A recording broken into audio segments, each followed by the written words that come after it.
गरुड़ पुराण के अनुसार स्त्रियों को कभी चार काम नहीं करने चाहिए। वैसे तो हमारे धर्म शास्त्रों में स्त्री को लक्ष्मी का दर्जा दिया गया है और साथ ही साथ हमारे धर्म ग्रंथों में स्त्रियों का जिक्र कई जगह हुआ है। अगर संसार के ऐश्वर्य की बात की जाए तो भाग्य की देवी लक्ष्मी और विद्या की देवी सरस्वती हैं। बड़े बड़े महापुरुषों ने स्त्रियों का सम्मान किया है। रामचरितमानस के रचयिता गोस्वामी तुलसीदास जी ने रामचरितमानस में सरस्वती देवी की वंदना की है। बड़े बड़े महापुरुष ऐसे हुए हैं जिन्होंने अपनी रचनाओं में सरस्वती देवी की वंदना की है। भारतीय परंपरा में शुरू से ही स्त्रियों का सम्मान करने की परंपरा रही है। हमारे देश में स्त्री को कन्या कहा जाता है।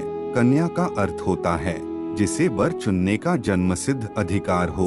हमारे देश में स्त्रियों का सम्मान करने के लिए कन्या पूजन जैसे त्योहारों को भी मनाया जाता रहा है।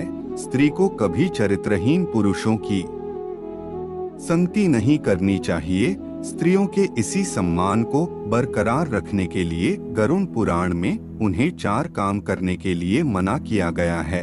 पहला काम जिसे स्त्रियों को करने के लिए मना किया गया है वह यह है कि स्त्रियों को कभी भी चरित्रहीन पुरुषों के साथ उठना बैठना नहीं चाहिए और ना ही उनसे दोस्ती करनी चाहिए। स्त्री को किसी पराये के घर में नहीं रहना चाहिए। दूसरी बात जिसे गरुड़ पुराण में स्त्रियों को करने के लिए मना किया गया है वह है कि कभी भी किसी स्त्री को किसी और के घर में जाकर नहीं रहना चाहिए। इसका मतलब है कि स्त्री को या तो अपने माता पिता या भाई के घर रहना चाहिए और या फिर अपने पति के या खुद के अलग घर पर रहना चाहिए।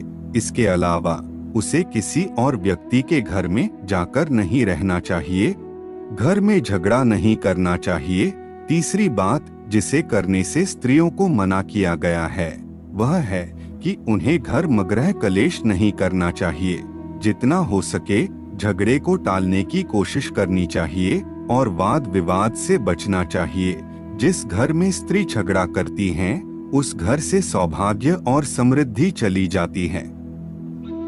लक्ष्मी माता का वास भी ऐसे घर में नहीं होता। स्त्री को ज्यादा समय के लिए अपने पति से दूर नहीं रहना चाहिए। गरुड़ पुराण के अनुसार चौथा काम जिसे करने से स्त्री को मना किया गया है वह है कि स्त्री को कभी भी अपने बड़ों से झगड़ा नहीं करना चाहिए और साथ ही स्त्री को कभी अपने पति से ज्यादा समय के लिए दूर नहीं रहना चाहिए। राधे कृष्णा। दोस्तों, हमारे द्वारा दी गई जानकारी आपको कैसी लगी कमेंट करके जरूर बताएं और लाइक और सब्सक्राइब जरूर करें। राधे राधे।